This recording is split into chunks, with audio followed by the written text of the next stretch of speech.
Hello, everybody, and welcome into another episode of The Mad Cave. Thank you all so much for spelunking on by. This week, it's probably going to be a quick episode, if you can't tell from the total time of the episode. So it'll be a quick hitter for you. There's not much going on. The Utah Mammoth have pretty much finished setting up their roster for the upcoming season, so there's not going to be any trades or additional free agent signings, I don't think. Same with the Utah Jazz. The Jazz pretty much have their team all set up and ready to go heading into next season. And so there's two of your professional teams. BYU and Utah football are both opening camps here heading into this upcoming season. Those preview episodes will be coming here in a couple of weeks. I will be starting with BYU, then Utah State. It's alphabetical this year. That's just the way it rolled out. And so I won't be doing too much talking about them until that point, as I'm still doing research and whatnot leading up into that, which leaves us with the Utah Royals and Real Salt Lake. The Utah Royals haven't played their game this week yet, as they face off against Portland here later today as I'm recording this here in about 4 hours. So there's that. And then Real Salt Lake just drew a game where they were leading, and they gave up a 72nd minute goal to draw with one of the worst teams in the league. And Diego Luna is not looking great. I figured he'd be, hair on fire, prove everybody wrong. Honestly, it looks like he's just going through the motions a little bit. And that's a little disheartening. And there's definitely something off with Real Salt Lake since coming back from the break. They aren't playing as confidently as they were before the break. Because before the World Cup break, it just felt like, whatever, let's just go for it. Let's just go for it. Play like we like to play and force the other team to adapt to us. I think ever since that loss when they came back to LAFC, I don't know if humbled is the right word, but it made them scared. And so they're not playing the style of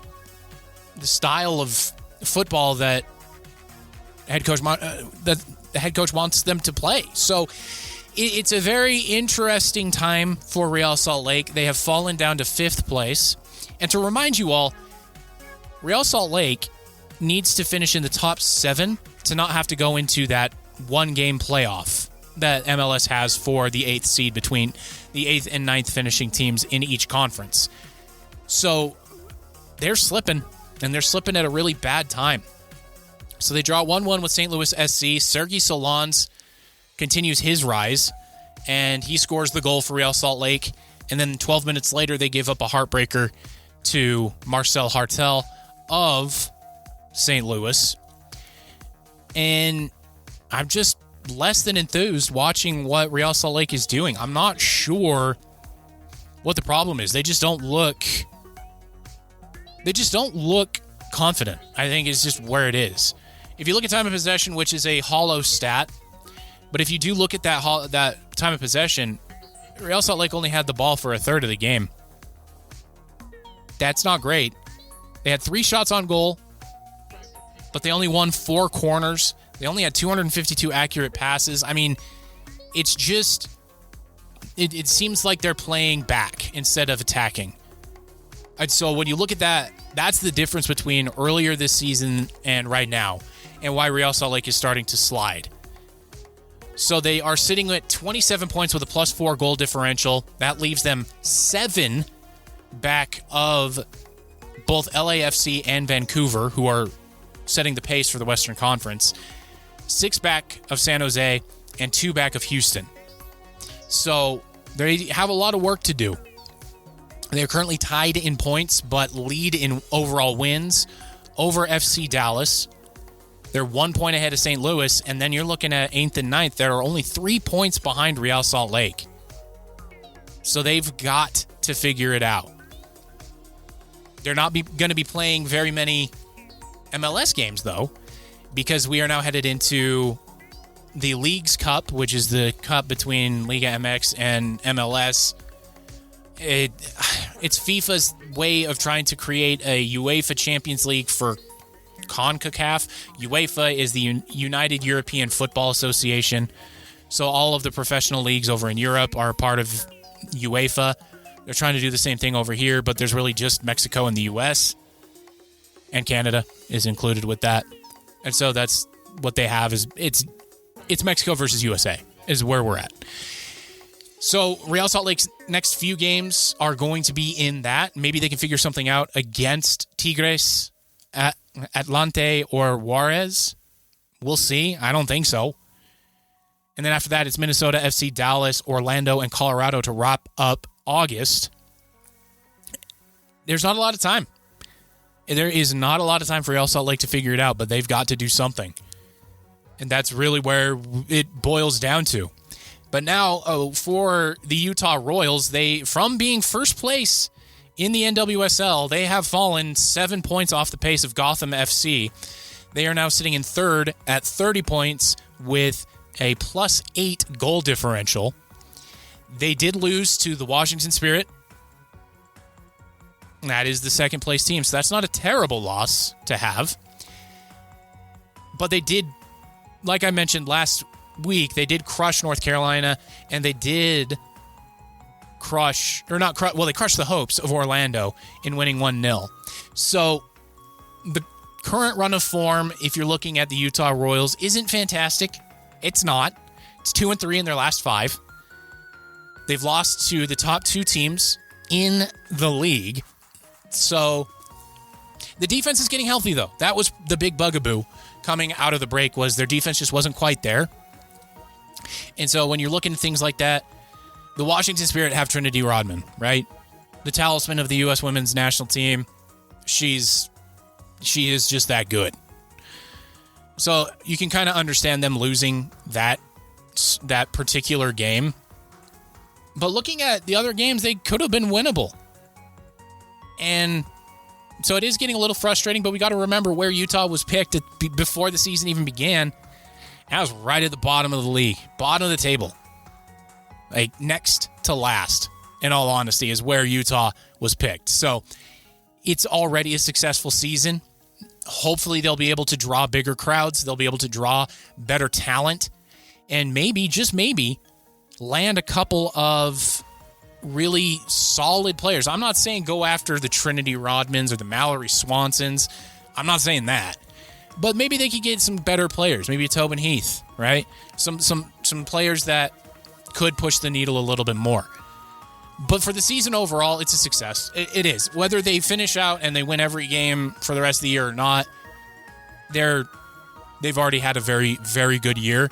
And putting themselves up with teams like Washington and Gotham, that's a pretty darn good year for a team that had literally no expectations laid at their feet before the year began. So kudos to them. And then lastly, I do want to mention this because I forgot to do so last week. And thank you to Keith Doring, Spelunker, for reminding me this. The Utah Talons are back-to-back champions of the professional softball league that they have. So that's pretty darn cool. And I am remiss in not mentioning that. I have been talking more about the Utah Royals. I need to talk about the Utah Talon more as well because they are back-to-back softball champs. And they swept in the final. So they are the best team in that league, and maybe that league can grow a little bit more. I prefer softball over baseball for women. There is a professional baseball league for women that just started this past weekend. So if you want to check that out, please, by all means, do it. Honestly, it was pretty cool to see, and it's interesting to watch because growing up, I've just been accustomed to women playing softball and men playing baseball. That's just the way it was. Now, not so much, right?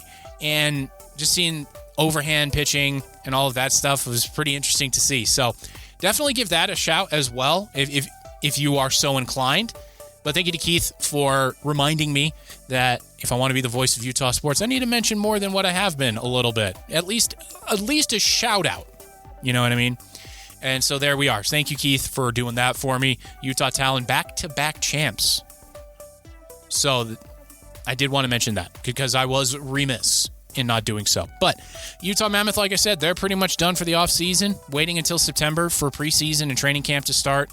Ditto for the Utah Jazz.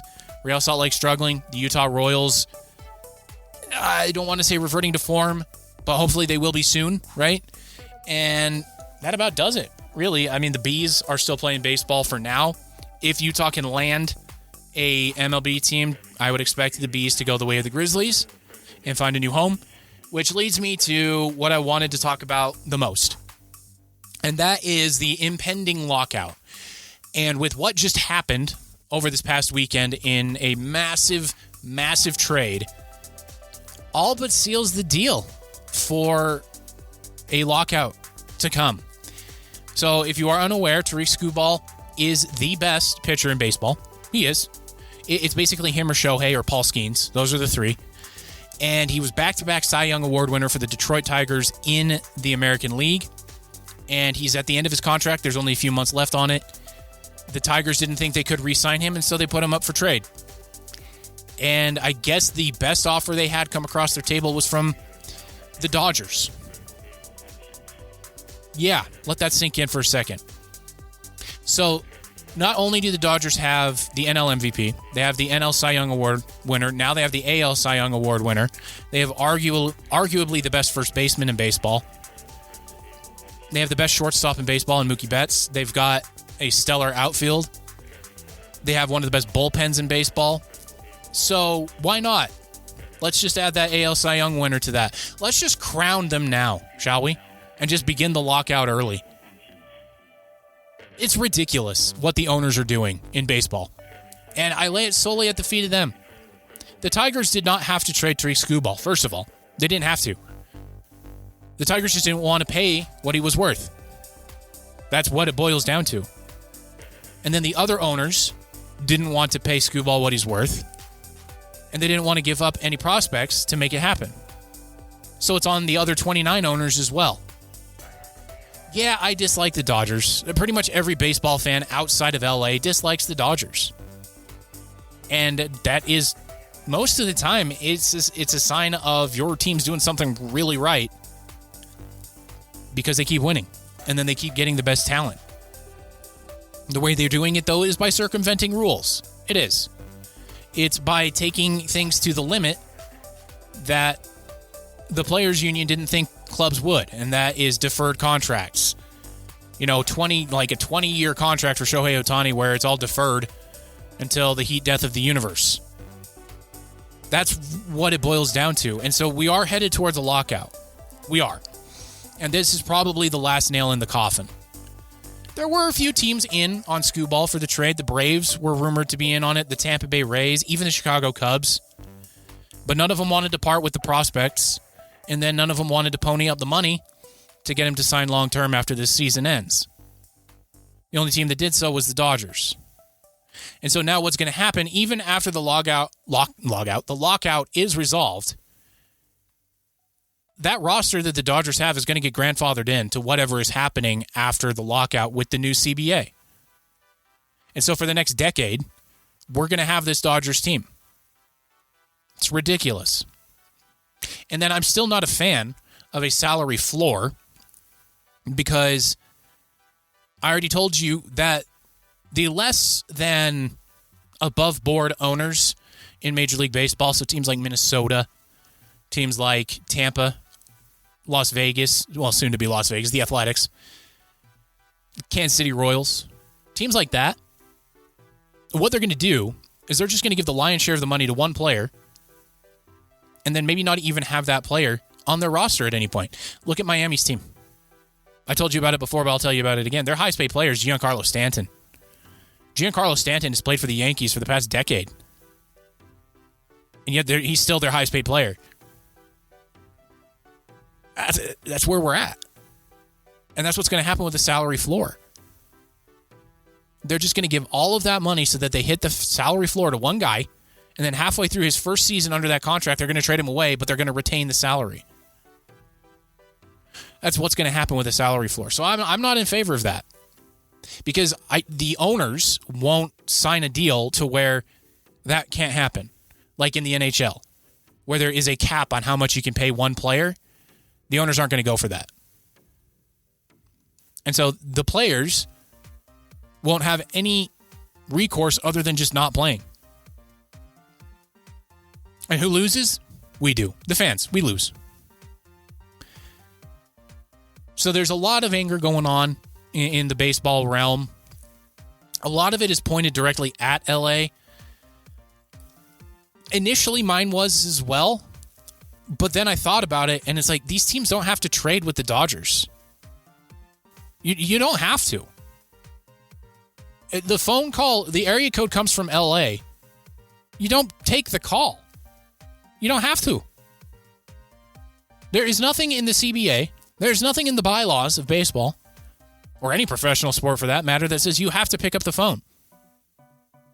So no, my anger and vitriol is not at the Dodgers. The Dodgers are playing the game smarter than anybody else, and they have more money than anybody else. And in the current setup that baseball has, that leads to them winning back-to-back World Series and maybe even back-to-back-to-back. That's the death of baseball. It is. It's the death of baseball.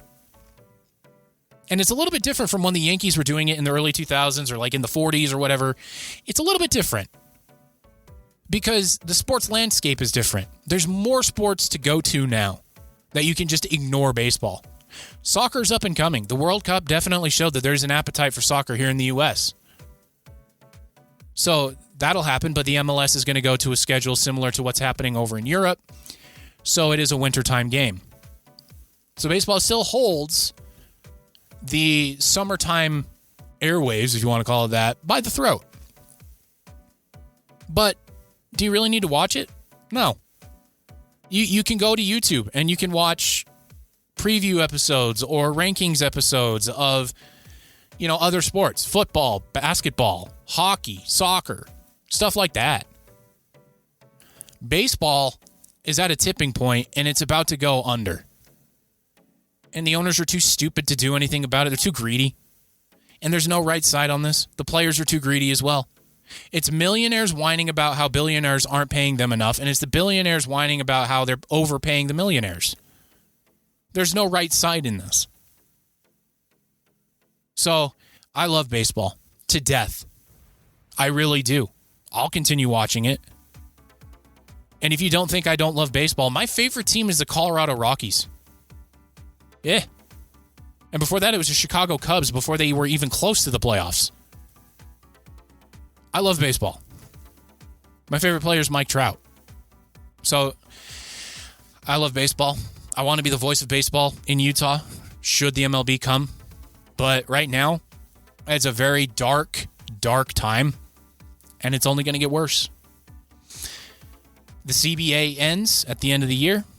And it doesn't look like either side really wants to make any sort of push to get it solved so that the momentum that they have of being in a place where they haven't been in a very long time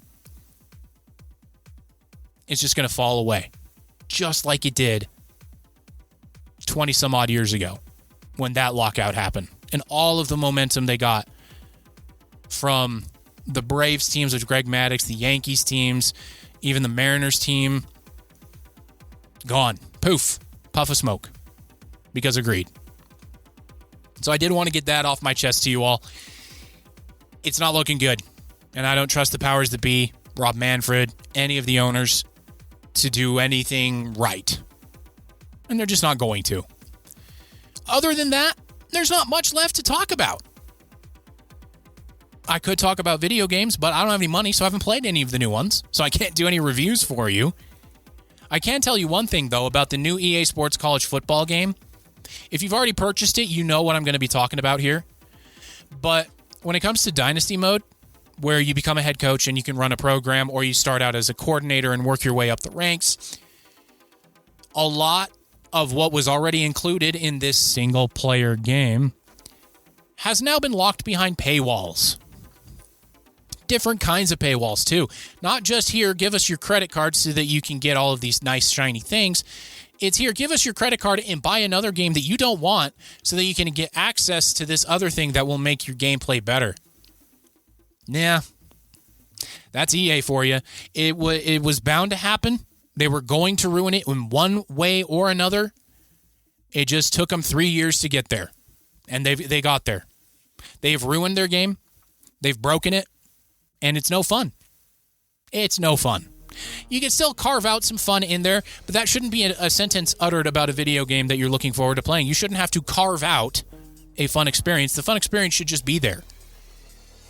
And not some money grab from an evil video game corporation like EA. And it looked like they were going to cave for a second there. Looked like they were going to say, all right, fine, paywalls are gone. Enjoy the game. buy the game, enjoy the game. No, they did a dipsy-do dunkaroo on us, and they locked it behind paywalls, and they locked it behind pre-ordering Madden, which is just another garbage game. Hasn't been any good for over a decade. And then they're doing the same thing to EA Sports College Football now. Leadership needs to change across the world in all facets, in all areas. That's all I got to say. But hey, thank you all so much for being here. I appreciate each and every one of you. I know I didn't do the socials at the beginning of the episode, but I do have a teaser here for you at the end of the episode. Going live Monday morning, so August 3rd, is kind of my first podcast video for the Matt Cave. So head over to YouTube and find that. It will be posted. Will be live for you all to watch. It's me ranking BYU athletic players that went through the program that were important to me in one form or another and putting them in different tiers. If you want to know what those tiers are, go check out the video and let me know if you agree or disagree, but that's what I have coming. It might be a weekly series. I might be doing something every other day there. I don't know. I don't want to overload my plate and burn out. So I'm seeing how I feel about it all. But hey, thank you all so much for being here. Catch me on the socials, Facebook, Instagram, The Matt Cave Podcast, YouTube. It is The Matt Cave Podcast, all one word. And then I will see you all next week when you spelunk back into The Matt Cave.